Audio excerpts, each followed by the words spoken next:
Hello everyone, this is Archana and I welcome you all on the inclusive zone channel. तो आज की video में हम पढ़ेंगे एजुकेशन पेपर का यूनिट 3 जो कि रिलेटेड है आपका लर्नर एंड लर्निंग प्रोसेस से। इस यूनिट का पार्ट ए ऑलरेडी हम डिस्कस कर चुके हैं और अभी हम पढ़ रहे हैं पार्ट बी। तो पार्ट बी में भी हम वेरियस टॉपिक्स ऑलरेडी डिस्कस कर चुके हैं। अगर जो वीडियोस आपने ना देखी हों तो उन वीडियोस को देखिए जिससे आपका कॉन्सेप्ट और क्लियर हो जाए। इसी के साथ unit 6 with all the parts which is related to your research in education and unit 10 inclusive education with all the parts already हम डिस्कस कर चुके हैं। रिसर्च इन एजुकेशन में जो आपके पेपर में जो न्यूमेरिकल एस्पेक्ट्स आते हैं, न्यूमेरिकल एस्पेक्ट्स को भी मैंने स्टेप बाय स्टेप सारा प्रोसेस बताया हुआ है कि क्वेश्चंस को किस तरीके से किया जाता है। तो अगर जो वीडियोस आपने ना देखी हो तो उनकी प्लेलिस्ट बनी हुई है।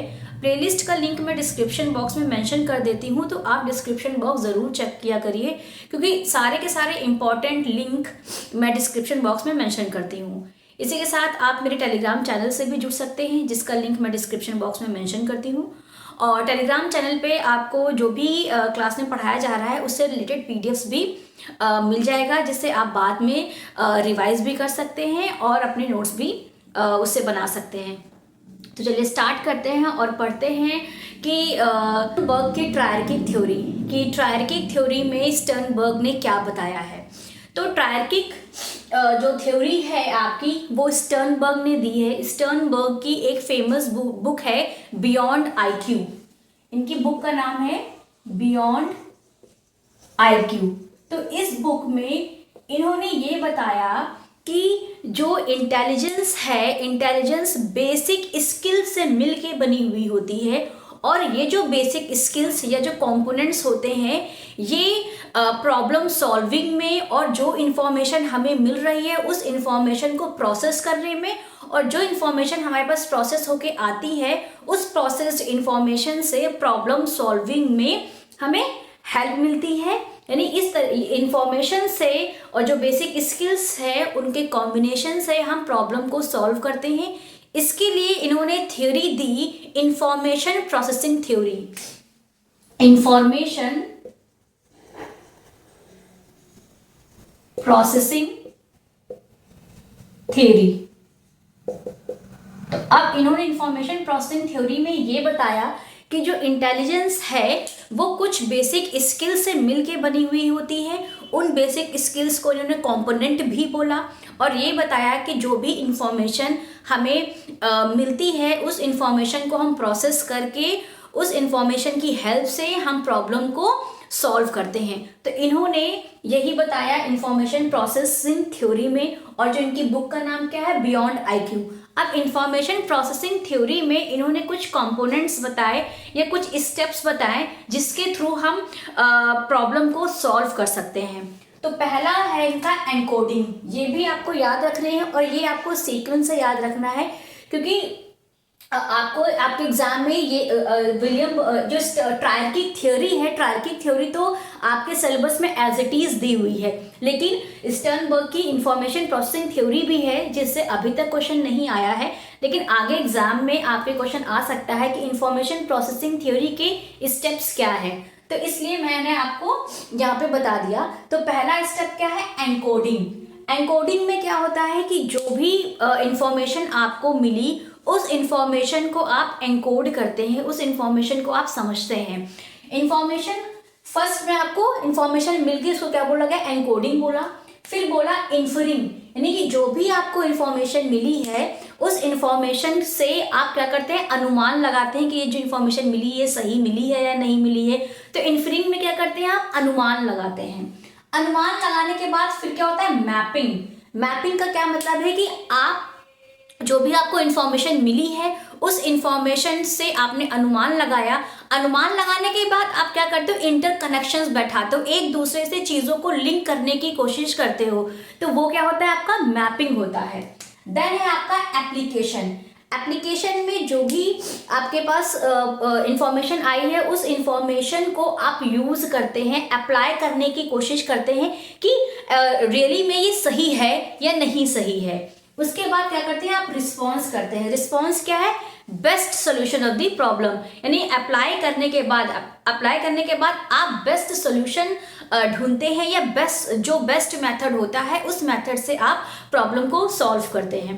तो इंफॉर्मेशन प्रोसेसिंग थ्योरी में स्टर्नबर्ग ने ये स्टेप्स बताए। पहला क्या है, एनकोडिंग, देन है आपका इन्फरिंग, मैपिंग, एप्लीकेशन एंड रिस्पॉन्स। तो ये कुछ स्टेप्स हैं जिसको आपको याद रखना है for your exam point of view, और इसको आप निमोनिक बना के भी याद रख सकते हैं। EIMAR है ना, EIMAR। तो इस निमोनिक से भी आप ये वाले जो स्टेप्स हैं, इन स्टेप्स को याद रख सकते हैं। तो ये जो स्टेप्स हैं, ये स्टेप्स इंफॉर्मेशन प्रोसेसिंग थ्योरी में स्टर्नबर्ग ने बताए हैं। अब इन इंफॉर्मेशन प्रोसेसिंग थ्योरी के जो कंपोनेंट्स हैं, इन कंपोनेंट्स के बेसिस पे स्टर्नबर्ग ने सब थ्योरी बनाई। उस सब थ्योरी का नाम क्या था, यानी इंफॉर्मेशन प्रोसेस थ्योरी के बेसिस पे स्टर्नबर्ग ने सब थ्योरी दी, और उस सब थ्योरी का नाम था ट्रायर्किक इंटेलिजेंस। ठीक है, आपको ये याद रखना है कि इंफॉर्मेशन प्रोसेस थ्योरी के बेसिस पे ही स्टर्नबर्ग ने ट्रायर्किक थ्योरी ऑफ इंटेलिजेंस दी। ट्रायर्किक थ्योरी ऑफ इंटेलिजेंस का मतलब, ट्रायर्की का मतलब क्या होता है, तीन, जिसमें तीन चीजें या तीन कंपोनेंट्स बताए इसमें इन्होंने, इसीलिए इन्होंने इसका नाम दिया ट्रायर्किक थ्योरी। अब इस ट्रायर्किक थ्योरी में इन्होंने तीन कंपोनेंट्स बताए। पहला कंपोनेंट था analytical intelligence, second component is creative intelligence and third component is practical intelligence. अब इन तीनों कंपोनेंट्स के एक एक नाम और हैं, यानी कि आपको दो दो नाम याद रखने हैं। तो एनालिटिकल इंटेलिजेंस का दूसरा नाम है कंपोनेंशियल इंटेलिजेंस। कंपोनेंट से बना है componential intelligence, componential intelligence. Creative intelligence को इन्होंने बोला एक्सपीरियंशियल इंटेलिजेंस, एक्सपीरियंशियल इंटेलिजेंस। और प्रैक्टिकल इंटेलिजेंस को इन्होंने बोला कॉन्टेक्सचुअल इंटेलिजेंस, यानी कॉन्टेक्स्ट से बना है कॉन्टेक्सचुअल इंटेलिजेंस, कॉन्टेक्सचुअल इंटेलिजेंस। तो आपको दो दो नाम याद रखने हैं। एनालिटिकल इंटेलिजेंस को इन्होंने कंपोनेंशियल इंटेलिजेंस भी बोला, क्रिएटिव इंटेलिजेंस को इन्होंने एक्सपीरियंशियल इंटेलिजेंस भी बोला, और प्रैक्टिकल इंटेलिजेंस को इन्होंने कॉन्टेक्सचुअल इंटेलिजेंस भी बोला। अब हम जानेंगे कि इसके अंदर इन्होंने क्या क्या चीजें बताई।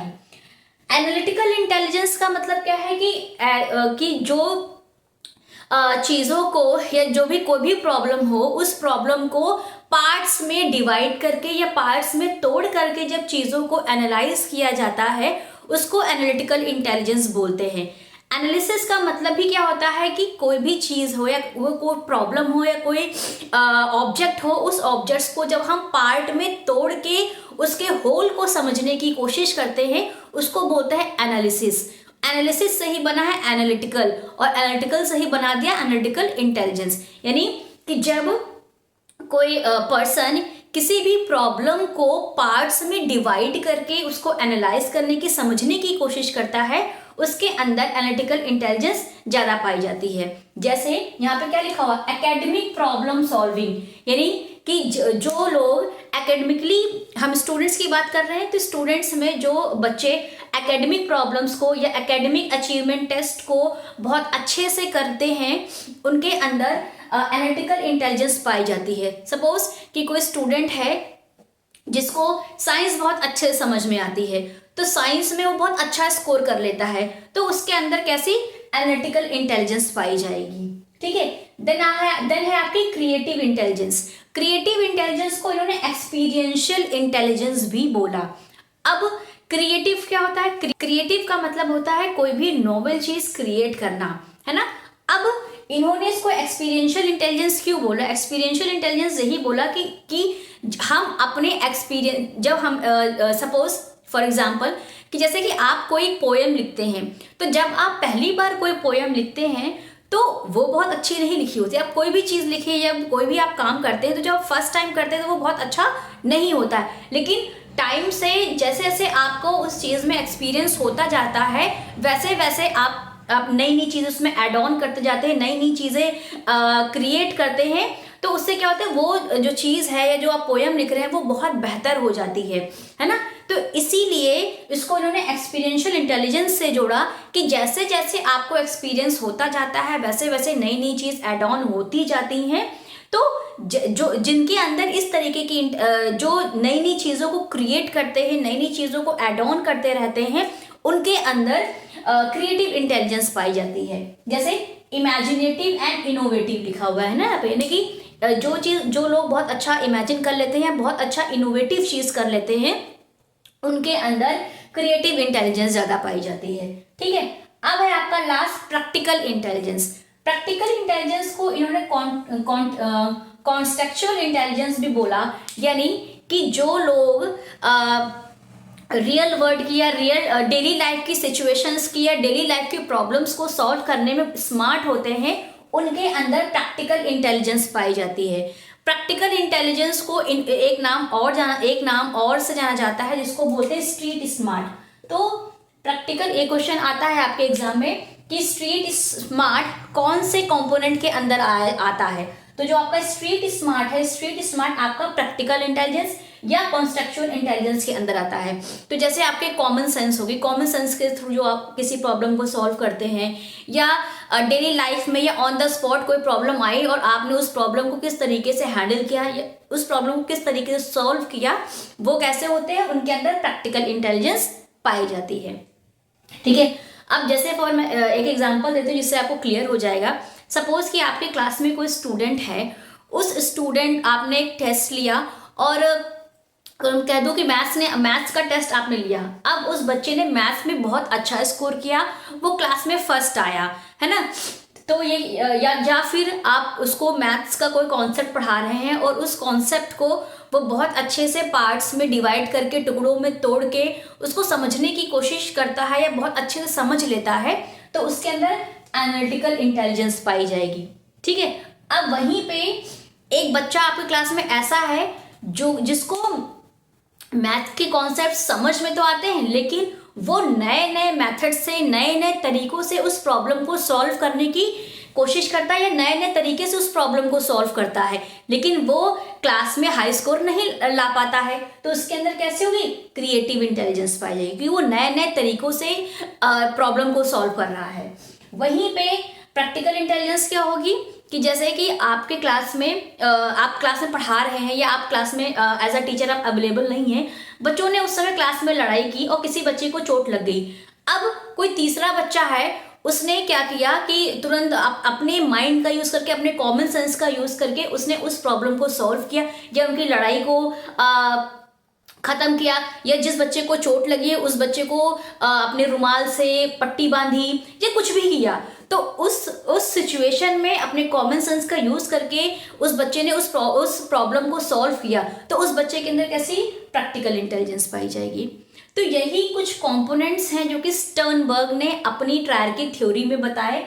Analytical intelligence, creative intelligence and practical intelligence, ये 3 कंपोनेंट्स बताए। इन तीनों कंपोनेंट्स के एक एक नाम और हैं।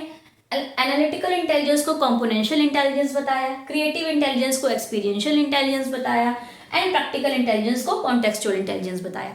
तो ये आपको 2-2 नाम याद रखने हैं और हर इंटेलिजेंस के अंदर या हर कंपोनेंट के अंदर क्या क्या चीज़ें बताई गई हैं ये भी याद रखना है। अब मैंने यहाँ पे कुछ की पॉइंट्स या की टर्म्स लिख दिए हैं एनालिटिकल, क्रिएटिव और प्रैक्टिकल इंटेलिजेंस से रिलेटेड, जिससे एग्जाम में क्वेश्चन आए तो आप तुरंत आपके माइंड में क्लिक करें कि ये की टर्म किस इंटेलिजेंस से रिलेटेड है। तो एनालिटिकल इंटेलिजेंस में जैसे कि आपके टर्म आ जाए एनालाइज, क्रिटिक या क्रिटिकल या जज, इवैल्यूएट, ये कुछ की टर्म्स हैं जो कि आपके एनालिटिकल इंटेलिजेंस से या एनालिसिस से जुड़े हुए होते हैं। देन है आपका क्रिएटिव। क्रिएटिव में क्या आ जाएगा, क्रिएट करना, इनोवेट करना ना, create, innovate, invent, imagine, discover, तो ये सारी चीजें किससे हैं, क्रिएटिव से रिलेटेड है। क्रिएटिविटी आपकी सिर्फ और सिर्फ साइंस से जुड़ी नहीं होती है, क्रिएटिविटी हर एक फील्ड से जुड़ी होती है। वो आपके आर्ट से भी जुड़ी है, वो आपके म्यूजिक से भी जुड़ी है। जहाँ आप कोई नई चीज लेके आते हैं, इनोवेटिव सोचते हैं, इनोवेटिव करते हैं, तो वो आपका क्रिएटिविटी के अंदर आता है। देन है आपका प्रैक्टिकल। प्रैक्टिकल में क्या क्या की टर्म्स आएंगे, जैसे कि आपका अप्लाई हो गया, use, employ, render practical situations या रेंडर प्रैक्टिकल प्रॉब्लम, तो ये सारी चीजें आपकी प्रैक्टिकल के अंदर आ जाएंगी। तो ये है आपकी स्टर्नबर्ग की थ्योरी, जिसमें हमने इंफॉर्मेशन प्रोसेसिंग थ्योरी के बारे में बात की। इंफॉर्मेशन प्रोसेसिंग थ्योरी में कौन कौन से उन्होंने बेसिक स्किल्स बताई या कौन कौन से उन्होंने कंपोनेंट्स बताए। इसके साथ स्टर्नबर्ग की बुक है जो कि बहुत फेमस बुक है, बुक का नाम है बियॉन्ड आईक्यू। और इन स्किल्स के बेसिस पे इन्होंने सब थ्योरी दी। उस सब थ्योरी का नाम था ट्रायर्किक इंटेलिजेंस। ट्रायर्किक इंटेलिजेंस में इन्होंने 3 कंपोनेंट्स बताए। इन 3 कंपोनेंट्स के अपने एक एक नाम और हैं, ठीक है। तो ये है आपकी स्टर्नबर्ग की ट्रायर्किक थ्योरी। तो आई होप आपको अच्छे से समझ में आई होगी। बहुत सिंपल तरीके से मैंने समझाने की कोशिश की आपको। और अगर जो ना समझ में आई हो तो आप टेलीग्राम चैनल पे या कमेंट सेक्शन में अपनी क्वेरी को पोस्ट कर सकते हैं। मिलते हैं नेक्स्ट वीडियो में नेक्स्ट टॉपिक के साथ। और अगर जो आपको वीडियोस अच्छी लग रही हो तो वीडियोस को लाइक करें, चैनल को सब्सक्राइब करें, and most important thing share with your friends also. Thank you.